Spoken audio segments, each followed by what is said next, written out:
Season's greetings. I'm your host, Dr. Wolfula, hoping you have an at least tolerable holiday season. Hey, you know, I think that's reasonably achievable. I focus a lot of my attention on the darker holiday fare. But maybe you aren't looking for something that different, so I figure it might be fun to talk about some of my favorite Christmas movies, episodes, and holiday specials that, you know, don't necessarily feature tons of bloodshed.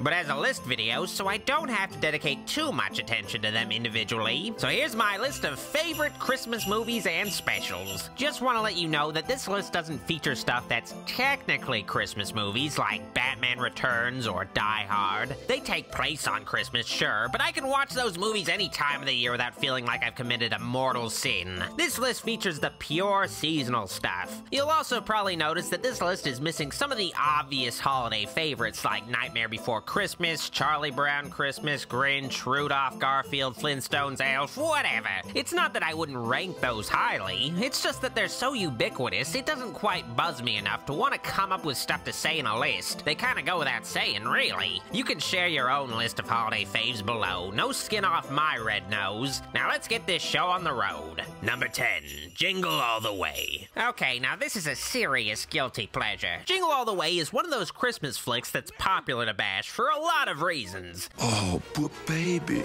It's about Arnold Schwarzenegger of all actors trying to get his son, fucking Jake Lloyd, the holiday's most popular toy, a Turbo Man action figure for Christmas at the very last minute. We've seen the Austrian Murdermeister kill motherfuckers in all manner of ways, so it's a little hard of a pill to swallow seeing the guy play a bumbling father in a Christmas family comedy, but that's part of the magic, see? How unlikely and poorly conceived it is. These guys are looking for a Turbo Man? A gentleman dog, yes.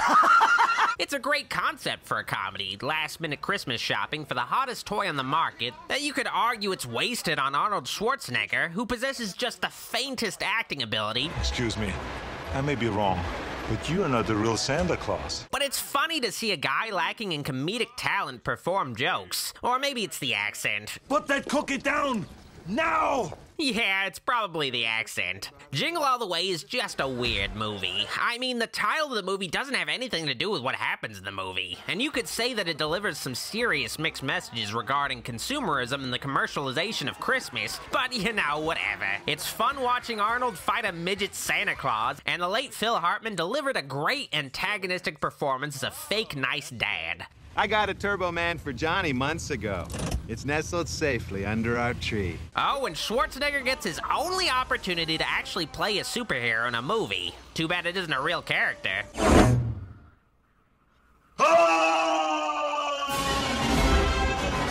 Number 9, The Venture Brothers, A Very Venture Christmas. Adult Swim's animated shows had some pretty good holiday specials, and with it being my favorite Adult Swim show, it only makes sense to include Venture Brothers' holiday special. The episode is one of the shortest of the series, at 11 minutes, but it packs quite a bit of memorable stuff in the short runtime, from Dr. Venture having a dream that's a mashup of all the Christmas specials that are on while he's sleeping. I thought I turned into a complete To the monarch dispatching a tiny spy disguised as Joseph in the Venture family's nativity scene. Get out of there, Tiny Joseph. Your work is done.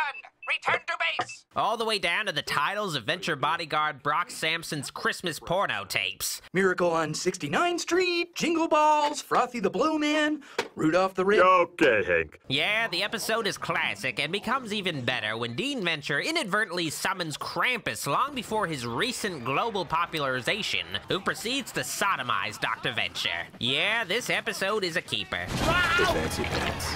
I've been naughty.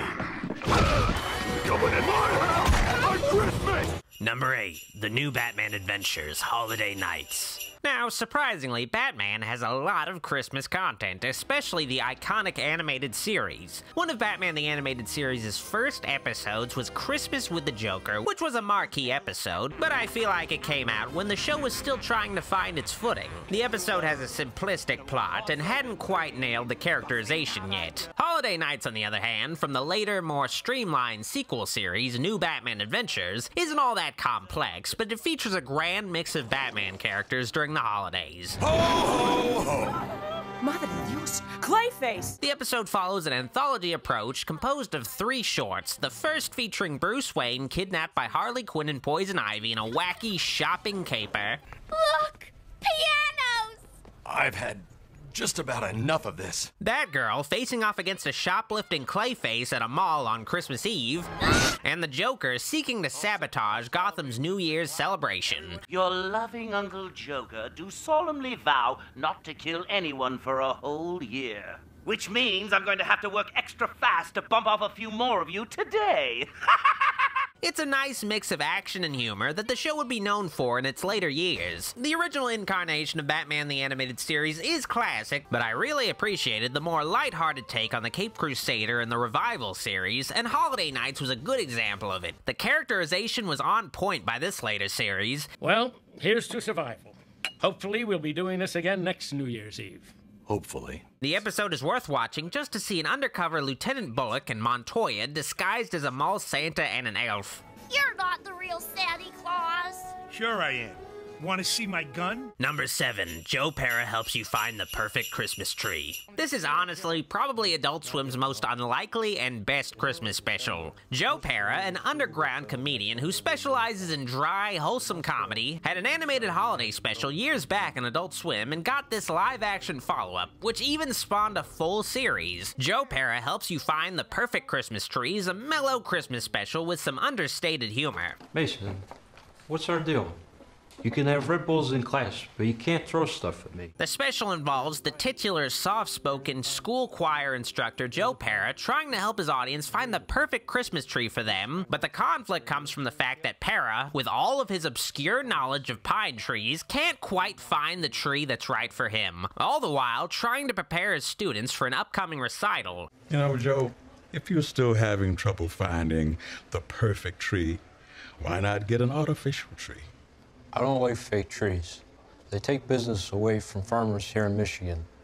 I would like to say a few other things on the subject, but can't, because this is a family show. It's an odd special for Adult Swim because it's mostly clean, with only the faintest hints of dark humor and cynicism. Hope you have a happy holiday, though. Guantanamo Bay is still open. For the most part, it's a wholesome show, and the humor comes from the dry, uncomfortable social awkwardness of Pera's mostly innocent character. Did you know that the second oldest tree in the world is a pine tree? Joe, I don't want to hear any more about trees. Number 6, A Johnny Bravo Christmas. Johnny Bravo is one of the best of Cartoon Network's early efforts at original programming, and its creator, Van Partible, often paid tribute to Hanna-Barbera's legacy shows in the first season of Johnny Bravo. Even though I feel like there's not really a Scooby-Doo Christmas special worth a damn, it's nice to see Scooby make a little appearance in Johnny Bravo's first season during a Christmas short where the macho womanizer Johnny has to take over for Santa after, well, assaulting the old man. And Scooby-Dooby-Doo didn't get Scooby snacks. Santa's gift was more useful. Wheat Rabbit? Hey! Scooby-Doo! A Johnny Bravo Christmas is a pseudo-sequel to that Season 1 episode, a full-length episode where Johnny, an adult man, neglects to send him and his mama's letters to Santa Claus. Oh, no! These are mine and Mama's letters to Santa Claus. I thought I mailed these off last month. So he enlists the help of his neighbor, Little Susie, and the duo goes on a trip to Santa's workshop that involves talking animals on a plane, a pilot actually named Shirley, and fucking Donny Osmond. Donny Osmond? Don't worry, you didn't hurt my smile. It's crazy, and it's only a half hour. My favorite part, really, is the post office ridiculing Johnny's predicament not for the fact that he's an adult man trying to deliver letters to Santa, but that he's trying to deliver them so damn late. This guy wants us to deliver his letters to Santa by tonight. A loser. Number 5, MASH, Death Takes a Holiday. MASH had a few Christmas specials over the course of its 11-season run, and they're a fun time, especially seeing Hawkeye propel down from a helicopter dressed as Saint Nick to perform some surgery. The most impactful Christmas episode of MASH, though, was the last, Death Takes a Holiday. Now, under Alan Alda's creative control, the latter half of MASH's run became much more dramatic, which is a point of contention amongst fans, but honestly, I feel like the show is just getting closer to the tone of the film, and really, MASH isn't fucking Hogan's Heroes. War isn't supposed to be a total laugh and a half. What happened? I found it by the side of the road. I don't even know how long it was there. Sorry to ruin your holiday, folks. Forget ours. His is shot to hell. Now, Death Takes a Holiday is a pretty serious little Christmas tale that's a prime example of MASH's dramatic turn. A soldier is dying while in MASH 4077's care, which isn't new, but it's Christmas time, so it's a little sadder. Hawkeye, BJ, and Hot Lips don't want the soldiers' kids to think of Christmas as the day that their dad died. Marty, set up 2 units of plasma. What for? It's a waste of time. Doctor, if there's no point. If we can delay it long enough, these kids won't have to think of Christmas as the day their daddy died. So the gang spends their whole Christmas just trying to keep the dude alive long enough to prevent that from happening. If you three don't take the cake. It's a very somber tale that's true to the selfless spirit of the holiday, but, you know, if you think about it, does it really make much of a difference if the dad dies the day after Christmas? The dude's still dead and in close proximity to the holiday, but still, like with any gift, it's the thought that counts. Merry Christmas. Merry Christmas. Also, there's like a subplot involving the camp pissed at Winchester for only donating oysters to the needy. You must be kidding. You got 3 great big packages this week, and all you're coming up with are a few oysters, Rockefeller? They were all clothing. If they only knew that he's secretly better than any of them. I brought these for the children. Wallingford and Chadwick, confectioners. Yes, these are very special. Number 4, The Town Santa Forgot. Ironically, or appropriately, this is a mostly forgotten Christmas special. It tells the story of a spoiled, rotten kid named Jeremy Creek who cannot be satisfied with what he's already got and always whines for new toys constantly, and his parents always comply. No joke, a quarter of this special's runtime is spent establishing this. He got them by making a terrible drone when he didn't have something he wanted to own. Eventually, the parents get sick of Jeremy's shit and tell him to go fuck off. So the boy decides to turn to Santa Claus for his toy fix. Jeremy concocts an outlandishly, unreasonably long list for Santa, and when it reaches the old man, he can't believe that it came from one person.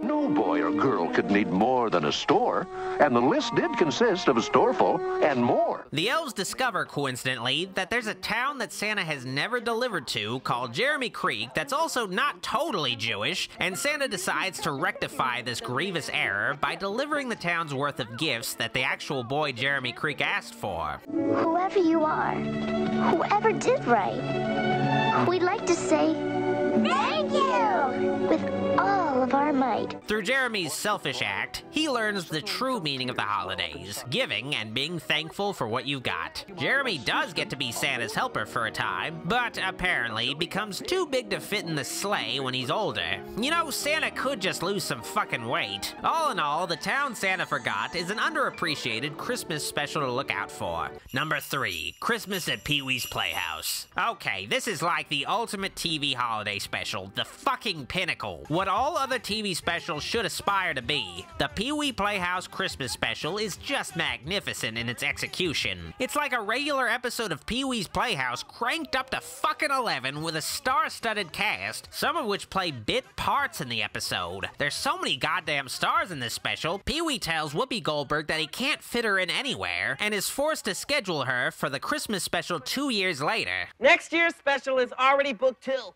I might be able to squeeze you into the Christmas special 2 years from now. 2 years from now? Oh, okay, that's all right. Would you do that?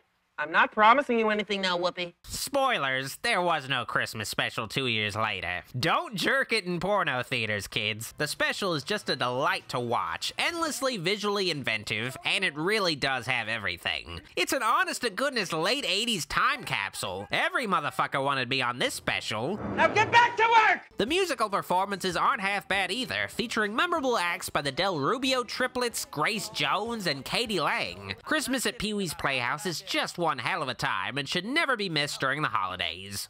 I really have been good. Please believe me, Santa, please. Please and thank you. I've practically been an angel. Number 2, National Lampoon's Christmas Vacation. Oh boy, this is a true holiday classic from the mind of John Hughes. Christmas Vacation, starring Chevy Chase as Clark Griswold, the ultimate everyman father who tries to provide his family with the perfect Christmas, yet fails at every conceivable opportunity as he must contend with nasty in-laws, an elusive Christmas bonus, and of course, the yokel cousin Eddie, visiting without notice, played by Randy Quaid before he was playing a wacky weirdo in real life.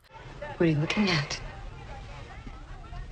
Oh, silent majesty of a winter's morn, the clean, cool chill of the holiday air, and an asshole in his bathrobe emptying a chemical toilet into my sewer.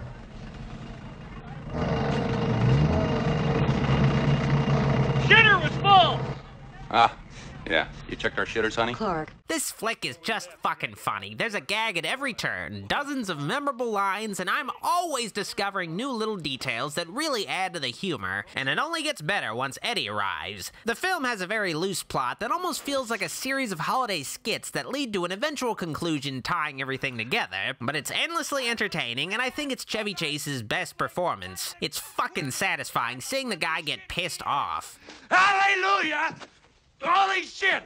Where's the Tylenol? Number 1, A Christmas Story. A Christmas Story, to me, is the definitive Christmas flick from Bob Clark, who directed Black Christmas, which is a bit of a different kind of classic holiday film. Christmas Story is just a relatable tale about a boy named Ralphie who wants a BB gun for Christmas. I mean, we've all wanted that Red Ryder BB gun and been told we'd shoot our eye out, and yeah, maybe that did happen, and now I'm blind in one of my eyes, so what? Anyway, Christmas Story is just a simple, timeless tale that covers virtually every aspect of Christmas time with humor and a bit of dark cynicism. Ralphie's quest to get the BB gun is relentless, but at every turn he's greeted with the same stock answer to his request, even from fucking Santa. You'll shoot your eye out, kid.